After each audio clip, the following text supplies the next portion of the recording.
नमस्कार. MS मराठीमध्ये आपल्या सर्वांचं सहर्ष स्वागत आहे. मी नाथा सावंत. आनंदराज आंबेडकर साहेब हे टेंभुर्णीहून सोलापूरकडे चालले होते आणि सोलापूरला जात असताना वतीनं यांचा सन्मान या ठिकाणी करण्यात आलेला आहे आणि आपण त्यांच्याशी बातचीत करणार आहोत. साहेब, एकंदरीत सांगितलं तर उपवर्गीकरण जो मुद्दा आहे त्याचा फायदा की तोटा होणार आहे?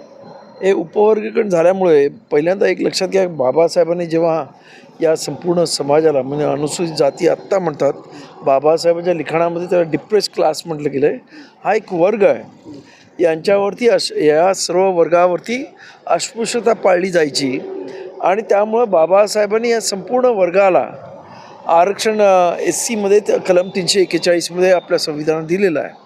आणि अशा वेळेला हा एकसंघ असलेला वर्ग आपसामध्ये त्याच्यामध्ये तोडफोड करण्याचा प्रयत्न सरकार करत आहे. आमचा असा आरोप आहे सरकारवर की हे मुद्दाम करत आहेत की यांचा जो एक होमोजिनियस जे इंग्रजीत म्हटलं जातं म्हणजे एक जिन्सीपणा, त्याला कुठेतरी बाधा आणायची.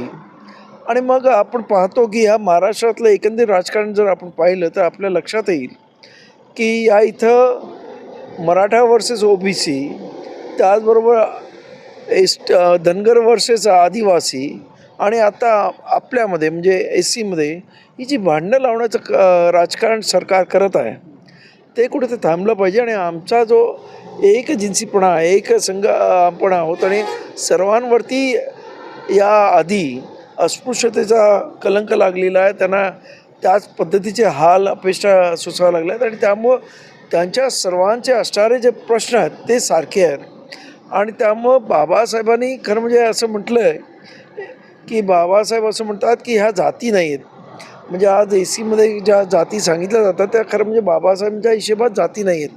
बाबासाहेब असं म्हणतात की हिंदू धर्म हा 4 वर्णामध्ये विभागला गेलेला आहे.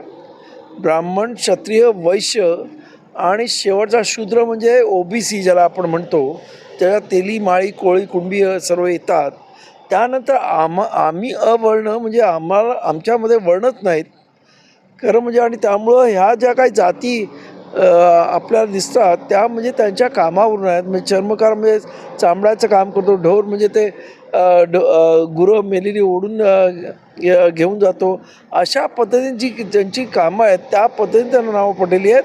पण हा एकत्र एक समूह आहे, त्यांचे प्रश्न एक आहेत आणि त्यामुळं त्यांच्यामध्ये फाटाफूट करणं योग्य नाही, ही आमची भूमिका आहे. कारण हे आरक्षण संपवण्याचं या सरकारचं धोरण आहे. त्यासाठी याला आरक्षणाला फाटे देण्यासाठी या पद्धतीनं एक संपूर्ण प्रकरण केलं जातं आहे आणि हे कुठे तर थांबलं पाहिजे. आणि ह्यासाठी म्हणून आम्ही वर्गीकरण विरोधात या महाराष्ट्रामध्ये लढाई करत आहोत. मग हे उपवर्गीकरण कोर्टात टिकेल का नाही हा पण प्रश्न मोठा आहे. त्या अनुषंगानं आम्ही आज त्यांची बाहेर घेतलेली आहे. मी कॅमेरामन संजीवनी आरबळीसह नाथा सावंत, MS मराठी न्यूज, मराठी माणसाचा मराठी आवाज.